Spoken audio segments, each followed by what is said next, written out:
ഇന്നത്തേത് ഒരു ട്രെയിൻ യാത്രയാണ് കേട്ടോ. ട്രെയിൻ യാത്രയിൽ തുടങ്ങി ഞങ്ങളുടെ പ്രോഗ്രാം സ്ഥലത്ത് ചെന്ന് ഞങ്ങളുടെ പ്രോഗ്രാമൊക്കെ കണ്ട് നമുക്കൊന്ന് തിരിച്ചു വരാം. അപ്പോൾ ഞങ്ങളുടെ പ്രോഗ്രാമിലുള്ളത് രാജേട്ടനുണ്ട്, സുമേഷ് ചേട്ടനുണ്ട്, അജിത്ത് ചേട്ടനുണ്ട്, ഞാനുണ്ട്, എൻ്റെ ചേട്ടനുണ്ട്. ഞങ്ങളെല്ലാവരും കൂടി ഒന്നിച്ചുള്ളൊരു കണ്ണൂർ യാത്രയാണ് കേട്ടോ. അപ്പോൾ എപ്പോഴത്തേയും പോലെ മോർണിംഗ് ബ്രേക്ക്ഫാസ്റ്റ് ഒന്നും ഇല്ലാത്തതുകൊണ്ട് ഞാൻ ഒത്തിരി കപ്പ പുഴുങ്ങി എടുത്തിട്ടുണ്ടായിരുന്നു. ഇത്തിരി മഞ്ഞ കളർ കൂടിപ്പോയി, മഞ്ഞപ്പൊടി ഇത്തിരി കൂടിപ്പോയെങ്കിലും വിശന്ന വേറെ വഴിയില്ലാത്തതുകൊണ്ട് എല്ലാവരും കപ്പ കഴിക്കുന്നതിൻ്റെ ഇടയിൽ ഞാൻ ഒരു പൊതി ചോറ് വാങ്ങിച്ചിട്ടുണ്ടായിരുന്നു.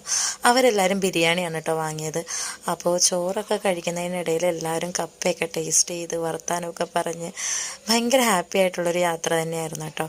ഫുഡൊക്കെ കഴിച്ച് കഴിഞ്ഞ് കുറച്ച് നേരം ഞാനിങ്ങനെ കാഴ്ചയൊക്കെ കണ്ട് എൻ്റെ കയ്യിലൊരു അച്ചാറുണ്ടായിരുന്നു. അപ്പോൾ അതും ഇങ്ങനെ കഴിച്ചുകൊണ്ടൊക്കെ ഞാൻ അങ്ങനെ ഇരുന്നു. അങ്ങനെ ഒരു സന്ധ്യയോടുകൂടി ഞങ്ങൾ പ്രോഗ്രാം സ്ഥലത്ത് നിന്ന് വണ്ടി വന്നിട്ടുണ്ടായിരുന്നു ഞങ്ങൾ റെയിൽവേ സ്റ്റേഷനിൽ നിന്ന് പിക്ക് ചെയ്യാൻ വേണ്ടിയിട്ട്.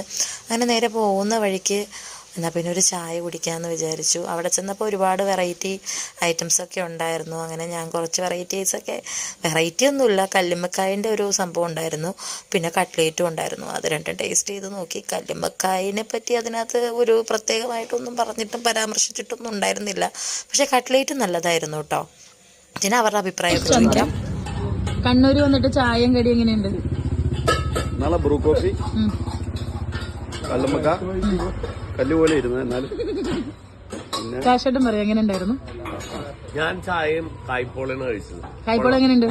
കൊള്ളാം, നല്ല വെറൈറ്റിയാണ്. ഇവിടുത്തെ സ്പെഷ്യൽ. പ്രോഗ്രാം തുടങ്ങാൻ ലേറ്റ് ആവുന്നത് കൊണ്ട് തന്നെ ഞങ്ങൾക്ക് ഫുഡും ഡ്രസ്സ് മാറാനുള്ളൊരു സ്ഥലമൊക്കെ തന്നത് കമ്മിറ്റിക്കാരുടെ വീട് തന്നെയാണ് കേട്ടോ. ഭയങ്കര കമ്പനിയുള്ള ആൾക്കാരായിരുന്നു. അപ്പോൾ ഇതാണ് എൻ്റെ ഫസ്റ്റ് കോസ്റ്റ്യൂം. സ്കിറ്റിനും ഫസ്റ്റ് പരിചയപ്പെടുത്തുന്നതിനൊക്കെ ഞാൻ ഈ കോസ്റ്റ്യൂമാണ് കേട്ടോ ഇട്ടത്. പിന്നെ ഡാൻസും പാട്ടും സ്കിറ്റും ഒക്കെ ആയിട്ടൊരു അടിപൊളി ഓളായിരുന്നു. ശരിക്കും ഇത് കണ്ണൂരാണോ പാലയാണോ എന്നുള്ള ചെറിയൊരു ഡൗട്ട് എനിക്ക് തോന്നിപ്പോയി കേട്ടോ. ശരിക്കും പറഞ്ഞാൽ പാലക്കാരുടെ ഒരു കണ്ണൂർ പെരുന്നാളായിരുന്നു കേട്ടോ ഞങ്ങൾ ചെയ്തത്.